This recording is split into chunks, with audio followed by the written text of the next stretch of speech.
नमस्कार साथियों, मेरे YouTube चैनल पर शिक्षा विभाग से संबंधित नवीनतम अपडेट्स पाने के लिए सब्सक्राइब कीजिए, बेल आइकन को प्रेस कीजिए और ऑल नोटिफिकेशन को ऑन करके रखें, जिससे नवीनतम अपडेट्स आपके मोबाइल पर तुरंत मिल सके। साथियों, इंस्पायर अवार्ड मानक योजना सत्र 2023-24 के EMIS पोर्टल पर कक्षा 6 से 10 तक के विद्यार्थियों के ऑनलाइन नॉमिनेशन शुरू हो चुके हैं और इसके संदर्भ में दिशा निर्देश भी जारी हो चुके हैं।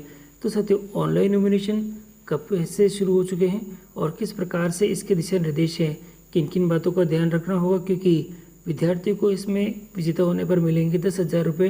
तो साथियों, इन सभी चीज़ों की जानकारी आपको आज के इस वीडियो के अंदर मिलने वाली है, तो आप वीडियो को शुरू से अंत तक जरूर देखें। और यदि आप हमारे चैनल पर नए हैं तो चैनल को सब्सक्राइब करके रखें, जिससे कि इस प्रकार के जो अपडेट हैं हम आपके लिए लेके आते हैं आपको सबसे पहले प्राप्त होते रहें। तो साथियों, शुरू करते हैं आज का वीडियो। मैं हूँ आपका होस्ट SM सोनी और आप देख रहे हैं मेरा चैनल सामा टेक्निकल सोनी। इंस्पायर अवार्ड मानक योजना के अंतर्गत EMIS पोर्टल पर सत्र 2023-24 के लिए विद्यार्थियों तो ऑनलाइन नॉमिनेशन प्रारंभ करना है तो दिशा निर्देश कार्यालय निदेशक माध्यमिक शिक्षा राजस्थान बीकानेर के द्वारा जारी हो चुके हैं। और इसके अंतर्गत बताया गया है, विज्ञान और प्रौद्योगिकी विभाग नई दिल्ली एवं नेशनल इनोवेशन फाउंडेशन NIF द्वारा कक्षा 6 से 10 तक के स्कूली विद्यार्थियों आयु वर्ग जो कि 10 से 15 वर्ष में सृजनात्मक नवाचारी सोच विकसित करने के उद्देश्य से इंस्पायर अवार्ड मानक योजना जो का संचालन किया जा रहा है। और ये योजना देश भर के स्कूली विद्यार्थियों को एक श्रेष्ठ मौलिक सृजनात्मक विचारों का सम्मेलन प्रदान करती है, जो कि सामाजिक आवश्यकताओं और उपयोगिता की कसौटी पर खरे उतरते हैं।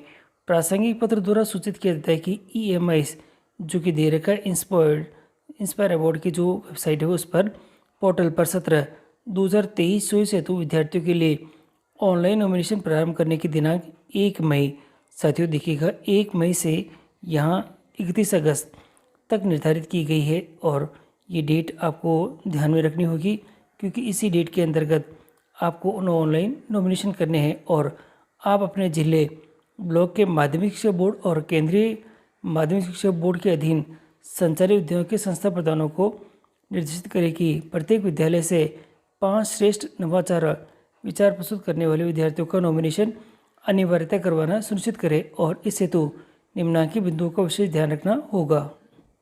साथियों, और जो महत्वपूर्ण बिंदु है वे कुछ इस प्रकार से हैं। आपके जिले के वे विद्यालय जो कि EMIS पोर्टल पर रजिस्टर्ड नहीं है, उनके संस्था प्रधानों को निश्चित करें कि वे अपने विद्यालय का ऑनलाइन रजिस्ट्रेशन कर उक्त पोर्टल पर आवश्यक रूप से तत्काल कराएं और सुनिश्चित करें कि आपके क्षेत्र का कोई विद्यालय इस प्रक्रिया से छूट न जाए। उक्त प्रक्रिया को सरल बनाने के लिए प्रत्येक विद्यालय के लिए UDIS कोड को अनिवार्य रूप से शामिल करने का निर्णय लिया गया है, क्योंकि यह एक अद्वितीय कोड है जो कि प्रत्येक विद्यालय के लिए यूनिक कोड है। EMIS पोर्टल पर पंजीकृत एवं अपंजीकृत समस्त विद्यालय जो कि दे रखे पोर्टल पर अपने विद्यालय लॉगिन ID से UDIS कोड को जोड़ने साथियों एवं अपडेट करने का कार्य अनिवार्य रूप से करना सुनिश्चित करें। और EMIS पोर्टल पर अपने लॉगिन ID से यानी UDIS कोड और EMIS वेरिफिकेशन कोड और अदर इम्पोर्टेंट डिटेल एट्सेट्रा को अपडेट और सत्यापन कराया जाना अनिवार्य रूप से सुनिश्चित करें। तो साथियों, UDIS कोड के माध्यम से ये सभी कार्य होंगे। और अगला जो बिंदु दे रखा है वह कुछ इस प्रकार से है। यह योजना देश भर से 5 लाख से अधिक विद्यालयों के विद्यार्थियों से ऐसे 1 मिलियन यानी कि दे रखे हैं श्रेष्ठ मौलिक सृजनात्मक विचारों का लक्ष्य रखा गया है, जो कि सामाजिक आवश्यकता और उपयोगिता की कसौटी पर खरे उतरते हैं। आगे दे रखा है सत्र, यहाँ दे रखा है सत्र 2023-24 जो कि दे रखा है कि ऑनलाइन नॉमिनेशन 1 मई से प्रारंभ किए जा रहे हैं। अतः समस्त संस्था प्रधानों को निश्चित करें कि विद्यालय स्तर पर विद्यार्थियों को ऑनलाइन नॉमिनेशन और उसके द्वारा प्रस्तुत किए गए श्रेष्ठ मौलिक और सृजनात्मक जो कि दे रखे नवाचारी विचार की गुणवत्ता श्रेष्ठता के आधार पर किया जाए, वह न कि उसके द्वारा परीक्षार्थियों को अर्जित प्राप्तांकों के आधार पर।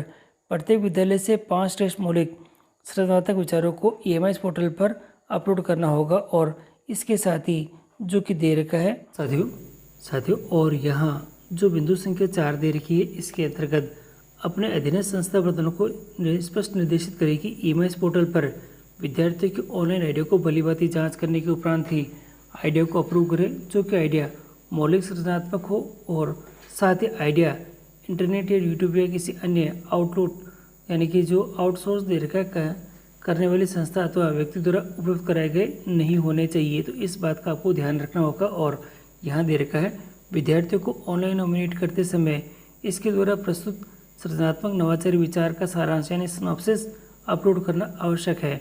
यह सार जो कि दायरे का सारांश वर्ड या PDF फॉर्मेट में हो सकता है। इसको अपलोड न करने की स्थिति में विद्यार्थी के नवाचारी विचार का चयन किया जाए। यहाँ दे रखा है नवाचारी विचार का चयन योजना में नहीं किया जाएगा। तो आपको इस बिंदु का भी ध्यान रखना है। और सबसे महत्वपूर्ण आता है यहाँ पे कि समस्त चयनित नवाचारी विचारों के प्रस्तुतकर्ता विद्यार्थियों के बैंक खातों में विज्ञान और प्रौद्योगिकी विभाग नई दिल्ली द्वारा 10,000 DBT द्वारा जमा करवाने हेतु चयनितों की सूची समस्त जिला शिक्षा अधिकारी माध्यमिक मुख्यालय के EMS पोर्टल लॉगिन पर उपलब्ध करवाई जाएगी। विद्यार्थी द्वारा उपलब्ध करवाया गया बैंक खाता चालू स्थिति में होना चाहिए। आगे दे रखा है संस्था प्रधानों को निश्चित करे कि वे विद्यालय स्तर पर इस योजना के प्रभावी क्रियान्वयन हेतु अपने विद्यालय में एक शिक्षक को इंस्पायर अवार्ड प्रभारी नियुक्त किया जाए और इंस्पायर अवार्ड मानक योजना संबंधी संपूर्ण गतिविधियों के संचालन हेतु उत्तरदायी रहेगा। और इस प्रकार से ये सभी बिंदु मैंने आपको दे दी हैं। और इसके साथ यहाँ दे रखा है आप अपने अधीनस्थ समस्त राजकीय और गैर राजकीय विद्यालयों के जो कि माध्यमिक शिक्षा बोर्ड और केंद्रीय माध्यमिक शिक्षा बोर्ड के अधीन संचालित विद्यालयों के संस्था प्रधानों को निश्चित करें कि वे अंतिम दिनांक से पहले प्रत्येक विद्यालय से 5 श्रेष्ठ नवाचारी विचार प्रस्तुत करने वाले विद्यार्थियों को नॉमिनेशन अनिवार्यता करवा जाना सुनिश्चित करें। और साथियों इसके संदर्भ में यानी कि नॉमिनेशन आपको किस प्रकार से करना होगा इसके संदर्भ में मैंने अपना वीडियो बना रखा है। और वो वीडियो आपको डिस्क्रिप्शन बॉक्स में और इस वीडियो के अंत में मिल जाएगा। बाकी ये जो दिशा निर्देश है मैंने आपको बता दिए हैं और नॉमिनेशन प्रारंभ हो चुके हैं। आप भी अपने जो विद्यार्थियों के नॉमिनेशन से संबंधित यानी सिनॉप्सिस है डिटेल्स इकट्ठी कर लें। और जो भी डिटेल्स विद्यार्थी द्वारा जो नवाचारी कार्य कर रखा है वे आप कंप्लीट कर ले। और मेरे द्वारा बताया गया जो ऑनलाइन प्रोसेस है उसकी सहायता से आप जो इंस्पायर अवार्ड मानक योजना के अंतर्गत EMS पोर्टल पर विद्यार्थियों का ऑनलाइन नॉमिनेशन कर जाना सुनिश्चित करें।